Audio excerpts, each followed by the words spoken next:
పేదలు, దళితులు, ఆదివాసీలు, గిరిజనులను, అత్యంత నిరుపేదలను, ముఖ్యంగా నిరుపేదకు, భూమి లేని వానికి, సొంత ఇల్లు లేని వానికి రక్షణ ఓటే. ఓటు ఒక్కటే ఆయుధం. ఇల్లు లేని వాడికి, ఆస్తి లేని వాడికి గుర్తింపే ఓటు. ఇవాళ గుర్తింపును తొలగించాలి, ఓట్లను తీసేయాలని ఎస్ఐఆర్ తీసుకొచ్చిండ్రు.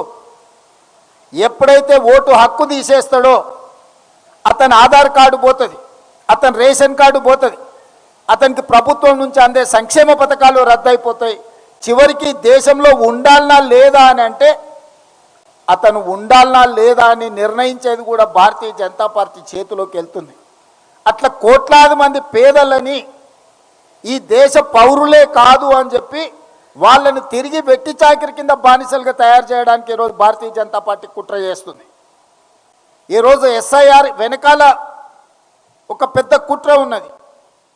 రెండవది, వెట్టి చాకిరి నుంచి రైతు కూలీ సంఘాల పోరాటం వల్ల కూలీ చేసేవాడికి కూలీ నిర్ధారించే కనీస వేతన చట్టాన్ని ఆనాడు ఎంతోమంది పోరాటం చేస్తే కాంగ్రెస్ పార్టీ కూలీలకు కూడా హక్కు కల్పించి కనీస వేతన చట్టాన్ని తీసుకొచ్చి దాన్ని అమలు చేయడానికి ఒక వ్యవస్థను ఏర్పాటు చేసి ఈరోజు కూలీ పనికి కూడా లెక్కగట్టి ఇవ్వాలి, శ్రమ దినాలకు, శ్రమ గంటలకు కూడా మీరు వేతనాలు చెల్లించాలని చట్టాన్ని కాంగ్రెస్ పార్టీ తీసుకొచ్చింది.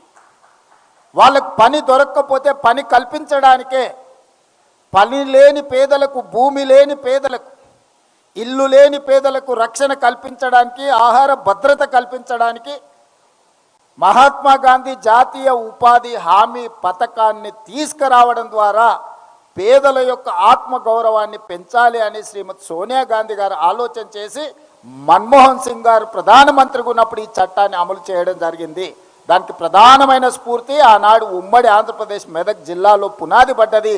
తెలంగాణ మెదక్ జిల్లా నుంచి స్ఫూర్తిని తీసుకొని కొప్పుల రాజుగారు అధికారిగా చట్టాన్ని తయారు చేసి ఈ చట్టాన్ని ఆంధ్రప్రదేశ్ అనంతపూర్లో మొట్టమొదట ప్రధానమంత్రి సోనియా గాంధీ గారు వచ్చి ఈ జాతీయ ఉపాధి హామీ పథకానికి స్ఫూర్తి మనమే, మొట్టమొదటి దేశంలో అమలు చేసింది మనమే.